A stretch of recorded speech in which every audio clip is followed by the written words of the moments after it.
घ्यावे लागतील असं मिनिंग आहे त्याचं. म्हणजेच थोडक्यात तुम्हाला लिखीसाठी किती अभ्यास करावा लागेल किंवा तुमची आताची लेवल काय आहे अभ्यासाची हे तुम्हाला कळून यावं यासाठी हा कट ऑफ बनवलेला आहे, याची नोंद घ्यायची आहे. समजलं काय म्हणतोय? त्यामुळं हा कट ऑफ आहे.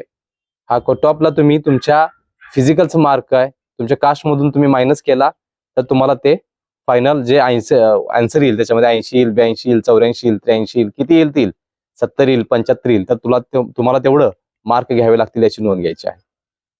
सो आता पहिला कट ऑफ बनवत असताना ह्याच्यामध्ये किती जागा आहेत त्या पण सांगणार आहे. त्याच पद्धतीनं फिजिकलचा कट ऑफ किती लागला ते पण सांगणार आहे आणि ओव्हरऑल कट ऑफ किती लागेल हे पण तुम्हाला मी सांगणार आहे. पूर्ण अभ्यासातनं तुमच्यापर्यंत ह्या सगळी इन्फॉर्मेशन घेऊन येतोय. समजलं काय म्हणतोय? तर आपण कट ऑफला सुरुवात करूयात. मुंबई पोलीस भरती फायनल कट ऑफ कारागृह 2022-23 पोलीस भरती